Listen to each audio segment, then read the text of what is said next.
O fio invisível, o mistério do choro da recém-nascida na noite em que a avó Teresa estava prestes a dar à luz a nossa mãe. Ela se viu diante de uma situação complicada. A parteira de costume, que sempre esteve presente nesses momentos, não pôde ser encontrada no início das cólicas. Com a avó em pleno trabalho de parto, não havia alternativa, senão levá-la ao hospital. Ao retornarem da maternidade, a avó Teresa carregava a mãe nos braços, uma pequena bebê recém-nascida, aconchegada ao peito. Enquanto atravessavam os limites da porta, a parteira estava à espera. Ela buscava compreender por que, dessa vez, seus serviços não foram solicitados como de costume. Uma explicação rápida foi oferecida, detalhando como a urgência do momento não permitiu o convite. A primeira noite na casa trouxe um acontecimento incomum. A recém-nascida, ainda tão vulnerável aos mistérios do mundo, chorava sem parar. Era um choro que revelava um sinal de desconforto e inquietação.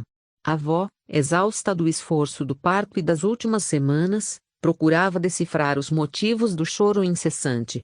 A ajuda do avô Luiz surgiu de repente, como um caçador percorreu todo o quarto e vislumbrou algo quase invisível, um fio de linha, ocultamente suspensa sobre o berço, como uma teia de aranha que havia se infiltrado no espaço da bebê.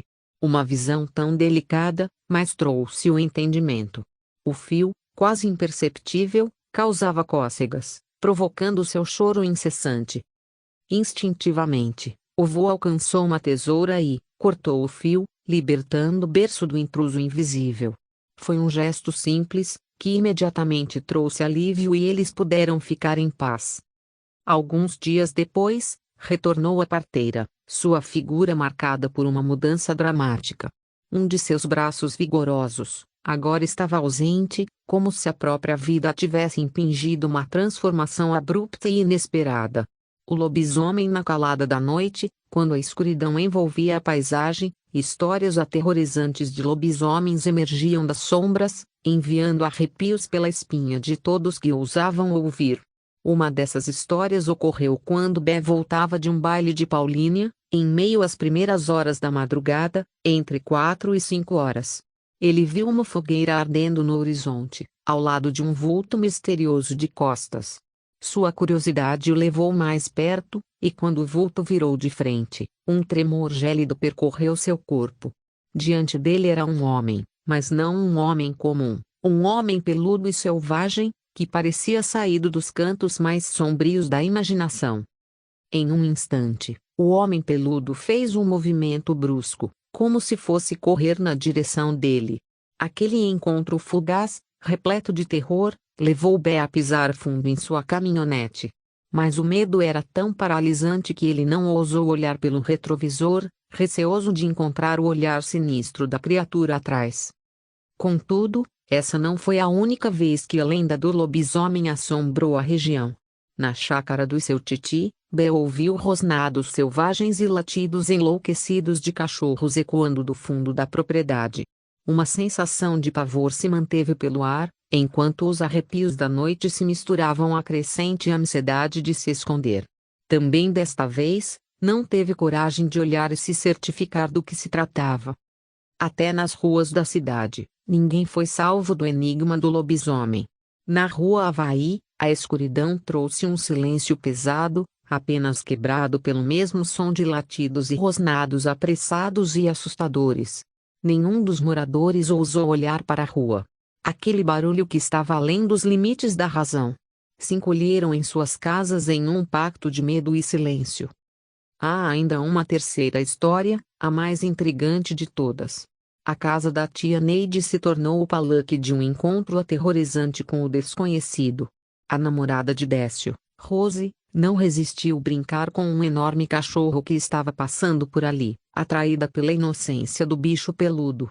Décio, porém, repreendeu-a rigorosamente, avisando sobre o perigo de chamar cachorros estranhos para perto. Logo em seguida se despediu e foi embora. Rose foi se deitar, pois já era tarde. E então, o que aconteceu naquela noite foi além de qualquer compreensão. O portão treliçado ao lado da casa começou a balançar inquietantemente. Um pulo audível rompeu o silêncio da noite, seguido por um som arrepiante. Os ruídos aumentaram, dando lugar a rosnados e riscos que repercutiram pela parede da casa. Rose e tia Neide, movidas por um medo profundo, começaram a rezar, buscando refúgio na fé diante da indagação. Ao amanhecer, Bé chegou e ao entrar pelo portãozinho encontrou um rastro perturbador. Um pacote de presunto e queijo estava cuidadosamente posicionado sob a janela, enquanto marcas profundas de garras marcavam a parede. A terra desalojada da parede que caiu no chão testemunhou a ferocidade do ataque noturno. Um arrepio percorreu a espinha de todos que ouviram essa história, uma sensação de que algo incompreensível e aterrorizante espreitava nas sombras daquela noite. O encontro macabro no matagal e a tenebrosa história que saiu dos lábios da tia Esméria fazia todos se encolherem em pensamentos. Ela relatou os horrores vivenciados por um casal conhecido, em uma noite em que a escuridão se tornou o cenário de seus pesadelos mais sombrios. Era uma noite como qualquer outra, exceto pela aura pesada e opressiva que prenunciava algo temeroso. A festa estava animada, mas o marido sentia um desconforto crescente. A tia Esméria descrevia como ele insistia que era hora de partir, mas a esposa repetia, com uma voz quase hipnotizada: espera um pouquinho, espera um pouquinho. O ambiente iluminado e festivo deu lugar à escuridão, e o casal finalmente partiu. Em meio à vegetação densa e oculta, foi que o pesadelo se materializou. No instante em que o marido desapareceu, como se tragado pelas trevas que cercavam o matagal, um cachorro enorme emergiu das sombras, suas presas faiscando com uma sede terrível. O terror tomou conta da esposa enquanto o cão avançava, sua atenção estava fixada na criança que estava em seu colo. Com um uivo que ecoou como uma sentença, ele lançou-se sobre a criança, suas garras ansiosas para alcançar a presa. A mulher lutou desesperadamente, com o coração martelando em seu peito, e conseguiu se soltar das mandíbulas da criatura. A manta vermelha que envolvia a criança foi desfiada e despedaçada pelas garras do animal faminto. Sem pensar em mais nada, a mulher correu acelerado através da escuridão, deixando para trás o marido desaparecido e o matagal assombrado. Enfim, em sua casa, ela se agarrou ao bebê. A respiração ia se tornando mais moderada, enquanto a luz do dia começava a raiar. A noite de terror passara, e os dois pegaram no sono. Ao despertar, notou outra pessoa com eles. Era o seu marido adormecido ao lado. Intrigada, passando o olhar por todo ele, viu que de sua boca saíam fios de lã vermelha que estavam enroscados em seus dentes. À luz da lua, o encontro assustador com um cachorro sinistro. A história arrepiante de Sana e Dodi também sugere um lobisomem. Uma noite comum, que rapidamente se transformou em um pesadelo à luz da lua. A escuridão cobria a rua enquanto eles caminhavam em direção ao bar. Atrás de um carro, na altura da casa da teta da esquina, saiu um enorme cachorro. Tão grande e peludo que parecia ter emergido de um conto de horrores. Era um cachorro. Pelo menos é o que eles queriam acreditar. Mas a semelhança com algo mais nefasto fez seus corações baterem com uma urgência febril. Os olhos ocultos do animal os capturaram, lançando um brilho ameaçador que parecia perfurar a alma. O medo tomou conta deles, uma sensação primordial que os impeliu a agir sem pensar. Em um instante de pânico, eles saíram correndo, e voltaram para a segurança de sua casa. O cachorro, ou o que quer que fosse, parecia segui-los, sua presença persistente como um espectro assombrando suas mentes. A tocaia de Sana e o desfile cômico de Didi era conhecido por sua comunicação franca e objetiva. Não importava a situação, ele nunca retrocedia numa decisão, nem mesmo quando levava um bom susto. Foi em um desses momentos que Sana pregou uma peça no irmão. A cena ocorreu na cozinha, que ficava logo na frente, junto à sala. Era o local perfeito para uma emboscada. Sana se escondeu habilmente atrás da geladeira, com mais um plano maldoso na mente. Ela esperou pacientemente, segurando o riso, até que Di passasse por ali.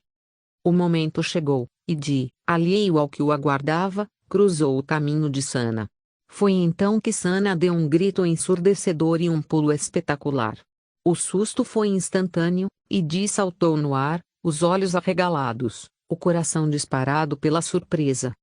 Mas aqui está o detalhe interessante: ele era tão orgulhoso que, mesmo após levar um susto daqueles, ele não estava disposto a mostrar seu medo. Então, em um esforço para disfarçar, ele começou a pular e a cantar. Os sons que saíram de sua boca eram uma estranha mistura de gritos e cantaroles, uma tentativa desesperada de parecer destemido.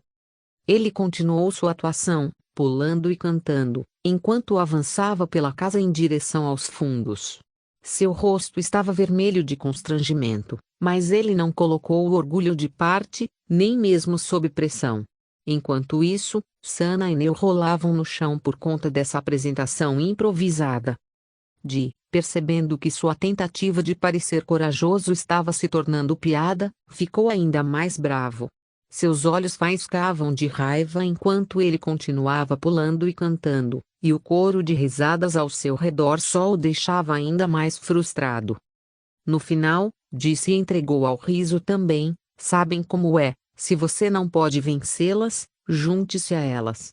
Quando uma vaca apareceu na sala um dia, em meio à tranquilidade da sala, um som inesperado cortou o silêncio. Foi um mugido baixo e reverberante. Todos na sala se sobressaltaram, seus olhos rapidamente se voltaram em direção à porta. E então, para o espanto de todos, a cabeça de uma vaca chifruda começou a surgir lentamente pela porta entreaberta. O animal parecia aferrado, avançando com um propósito. Seus olhos expressivos brilhavam, enquanto ela continuava a mugir. A cena era surreal. Todos na sala permaneceram imobilizados, incapazes de compreender como uma vaca havia aparecido ali. Neo desmaiou de tanto medo. Então, em um piscar de olhos, a verdade se revelou. Era apenas uma brincadeira feita pelo pai. Ele estava segurando a cabeça empalhada de uma vaca, posicionando-a sobre sua própria cabeça para criar a ilusão de que um animal real estava entrando. O esclarecimento apareceu e acalmou os corações, que dispararam com o susto. Ficaram aliviados. Neo começou a recuperar os sentidos. O pai, que havia feito a brincadeira, ficou visivelmente satisfeito com o resultado. Seu rosto estava iluminado, e ele não conseguiu conter as gargalhadas quando viu o impacto da pegadinha. Depois que a situação se acalmou e ficou claro que não havia uma vaca invadindo a sala, todos conseguiram apreciar o lado cômico da brincadeira. As amigas assustadas, quase o mesmo susto, com o mesmo protagonista. O pai desta vez não tinha intenção de assustar, estava simplesmente indo ao fundo da casa carregando um longo caibro de madeira. Enquanto isso, no quartinho, Neo, acompanhada pelas amigas Valkyria e Fabiana, escutou algo estranho, um som irreconhecível.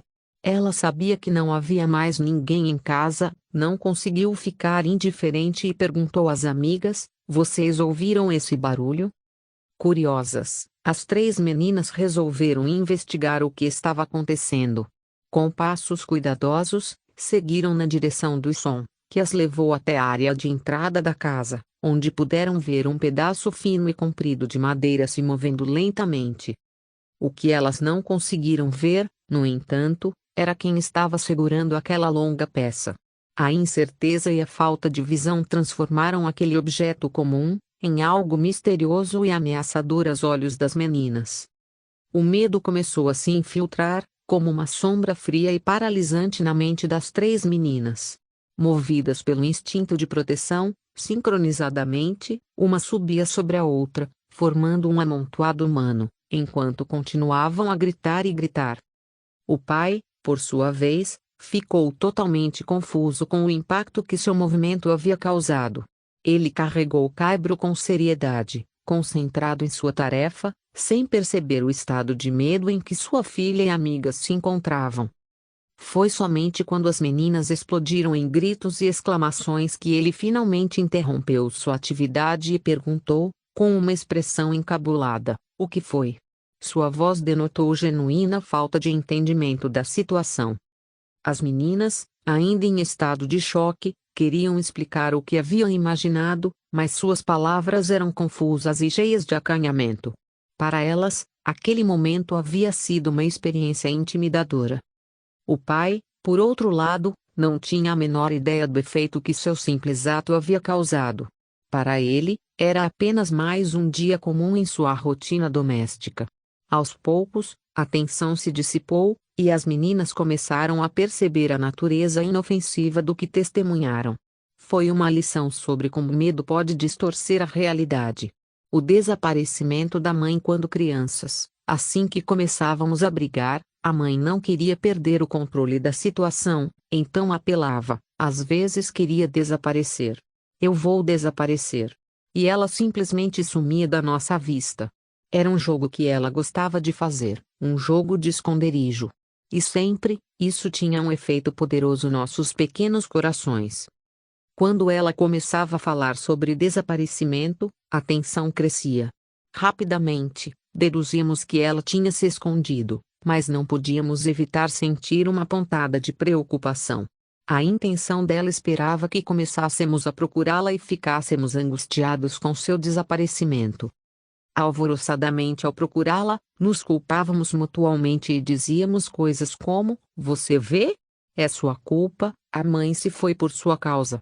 Era um redemoinho de emoções que nos unia em busca pela mãe desaparecida. Uma vez, a mãe decidiu elevar o jogo. Em vez de apenas se esconder em algum canto da casa, ela saiu para caminhar pela rua. Para nós, essa foi uma virada de jogo surpreendente. A Sana espiou pelo furinho da porta de madeira e viu quando a mãe saiu de casa. O desespero nos atingiu em um nível mais profundo dessa vez. Piamente acreditávamos que a mãe havia partido de verdade. Lágrimas correram, enquanto nos perguntávamos em desespero o que diríamos ao pai. Cada um foi para um esconderijo diferente na casa, buscando uma espécie de conforto. Um se escondeu no guarda-roupa, outro se encolheu debaixo da cama, cantinho da geladeira, embaixo da mesa. Finalmente, após um longo período, a mãe voltou. Dessa vez, ela havia se demorado, tornando a experiência mais amarga. Era um jogo composto por medo e amor. Não houve necessidade de repetição, sempre que ela ameaçava, parávamos de brigar imediatamente. Fantasma no telhado. Todos estavam no quintal, curtindo a noite, quando de repente a Sana teve uma ideia brilhante: subir no telhado da casa pelo corredor. Ela nem precisou de uma escada, escalou as paredes como os gatos. Lá foi ela, no topo do telhado, coberta com um lençol, bem em cima da porta de entrada da copa. Ela parecia um fantasma, balançando os braços embaixo de um lençol branco, sem dizer uma única palavra. E o mais incrível é que ninguém a notava. Como assim?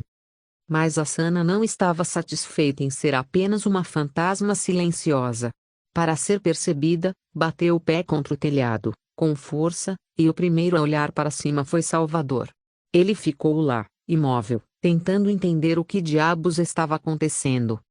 Enquanto isso, as outras crianças, Gabriela e Camila, olharam na direção para onde o Salvador estava olhando e, devido ao susto, correram para o canto do quintal, junto à janela do quarto da mãe. Elas eram exatamente personagens de filmes de terror fugindo do monstro. Abraçadas e tremendo de medo, ficaram ali, acuadas, até que alguém foi socorrê-las. E o que Sana faz nesse momento? Ela simplesmente não conseguiu mais conter o riso e revelou sua identidade para todos, que a seguiram com suas gargalhadas. Um terrorzinho no churrasco. Só para variar, era uma noite de churrasco, todos reunidos no quintal da casa da Sana. Tudo parecia normal, até que Sana teve a ideia de assustar, como era do seu feitio. Ela entrou em casa e, como se estivesse prestes a participar da tradicional doces ou travessuras de uma noite de Halloween, vestiu uma roupa completamente preta. Além disso, colocou luvas pretas e pegou emprestado uma máscara de motoqueiro do Guilherme. Mas isso não era tudo. Para aquele toque extra de bizarrice, ela colocou um volume nas costas para parecer uma corcunda, pegou um saco preto, cheio de qualquer coisa e amarrou-o na ponta de um cabo de uma vassoura, pôs sobre as costas. É impossível não imaginar essa cena. Quando Guilherme viu aquilo surgindo no quintal, vestida de supervilã monstra, uma autêntica mostra de filme de baixo orçamento, sua primeira iniciativa foi agarrar uma cadeira, com a intenção de quebrar na cabeça da criatura inimiga. Em outro canto, a pobre Gabriela não estava achando nada engraçado. Ela começou a chorar copiosamente, transformando toda a situação em um verdadeiro drama de terror. Mas não foi só a Gabriela que se assustou com a brincadeira da Sana. Todos se assustaram, inclusive suas filhas, já acostumadas com esses repertórios. Até que tudo ficasse esclarecido e a Sana não tivesse os miolos amassados pela cadeirada do Gui. Nesse dia a família presenciou um dos sustos mais famosos da Sana. E claro, como tudo no Brasil termina em pizza, nesta família tudo termina em risada. Sana e seu rato de bombril. A Sana tinha uma certa habilidade para promover sustos. Uma de suas artimanhas favoritas era moldar um bombril simples no formato de um rato. Não dava para negar que sua criatividade tinha um toque próprio. Ela pegava o bombril, dava-lhe a forma de um ratinho, prendia uma linha e, com uma mão hábil, conseguia fazer com que o rato de bombril ganhasse vida, deslizando repentinamente pelo chão. E não importava onde estava, Sana aproveitava todas as oportunidades para assustar as pessoas com sua criação engenhosa. Na casa da Tata, lá no Taquaral, essa brincadeira alcançou um novo patamar de sucesso. Em pleno dia de comemoração, ela pegou seu rato de bombril e começou a dar-lhe movimento. As pessoas estavam reunidas, provavelmente em um clima de alegria e descontração, quando Sana decidiu lançar seu ataque surpresa. E pôs todos a saltarem com gritos de pavor, enquanto ela, escondidinha num canto, se contorcia de rir. Ponto. Outra amostra foi na casa da Neu, em Jaboticabal. Todos estavam se divertindo na piscina, aproveitando o calor do dia. Sana, como de costume, estava preocupada com seus truques. Ela escondeu, então, um lagarto de borracha embaixo da mesa e, com uma rapidez incrível, colocou-o na perna da Tata. Imaginem o susto que ela levou. Tata pulou na cadeira, com uma aversão que lhe era natural por tudo o que ela considerava repugnante. Sentiu nojo, enjoo, náusea. E involuntariamente, bateu na perna de Salvador com tanta força que ele também se assustou. E assim, mais uma vez, Sana provou ser a mestra das brincadeiras que fazem as pessoas pularem de medo, mesmo que o objeto do seu susto seja um rato inofensivo de bombril ou um lagarto de borracha. Suas travessuras eram simplesmente impagáveis. Ou indesculpáveis, dependendo do ponto de vista. Ei! Desmaio real ou truque genial? Era uma tarde tranquila e silenciosa, com Neu deitada sozinha no sofá, imersa em seu livro. O ambiente estava tão tranquilo quanto o som das páginas virando. De repente, a tranquilidade foi abruptamente interrompida por uma série de batidas na porta de madeira. Neu se sobressaltou. Ela tinha quase certeza de que a porta de vidro que dava para a rua estava trancada, ou que, se alguém batesse na porta de madeira, já teria acessado a área interna da casa. Os pensamentos começaram a se avolumar, e o medo se instalou, enquanto ela se questionava quem poderia estar ali. Com cuidado e cautela, Neu decidiu abrir apenas a pequena janelinha para espionar do lado de fora. A princípio, não viu ninguém, nenhum movimento, nada além do que parecia ser um cenário normal. Não se conformando, ela continuava a procurar por algum sinal de presença, pois era certo que não estava ficando louca. O que Neu não sabia era que Sana, a responsável pelas misteriosas batidas na porta, havia executado uma manobra silenciosa pelo corredor, batido na porta e se escondido. Enquanto Neu vasculhava pela pequena abertura em busca de respostas, Sana surgiu do nada, seu rosto aparecendo na janela surpreendentemente, e deu um grito assustador. Neu, aterrorizada, caiu para trás no chão com um susto tão grande que seu coração pareceu parar. A queda foi instantânea, mas a natureza do incidente se tornou objeto de mistério. Até hoje, as dúvidas persistem. Será que Neu desmaiou com o susto, ou será que, Após cair para trás, ela aproveitou a oportunidade para assustar Sana fingindo estar desmaiada. A questão paira no ar, uma incógnita que causa risos e especulações. Saco na cabeça numa noite quente, quando a rua estava repleta de pessoas andando de um lado para o outro, algumas crianças se encontravam entediadas, sem a menor ideia do que fazer. Nesse momento de tédio, a mãe lançou uma sugestão: vão lá para dentro, vistam as roupas velhas do seu pai, aquela calça surrada que ele só usa quando mexe em terra ou cimento, o sapatão e uma camisa qualquer, de preferência toda esgarçada. Coloquem um saco de papel na cabeça e escondam-se atrás das babosas gigantes. Quando alguém passar, corram em sua direção e deem um susto neles. As crianças aceitaram alegremente a ideia, estavam ansiosos para embarcar nessa traquinice. Com um grande sorriso no rosto, a mãe observava enquanto seus pequenos executavam o plano. A tristeza de alguns seria a alegria deles. Uma jovem do educandário, acompanhada por Newton, um magrelo de pele escura, voltavam da padaria tranquilamente tomando seus sorvetes. De repente, uma das crianças, com sua vestimenta maluca e o saco na cabeça, surgiu do nada e grunhiu algo, ameaçando alcançá-los. Assustada, a moça agarrou o braço do Newton e falou: "Corre, Newtinho! Corre!" Newton, correndo todo desengonçado naquelas pernas magricelas que zigue-zagueavam parecendo que ia cair de tanto olhar para trás, pagou todo o trabalho da transformação e a espera pelo bote certo.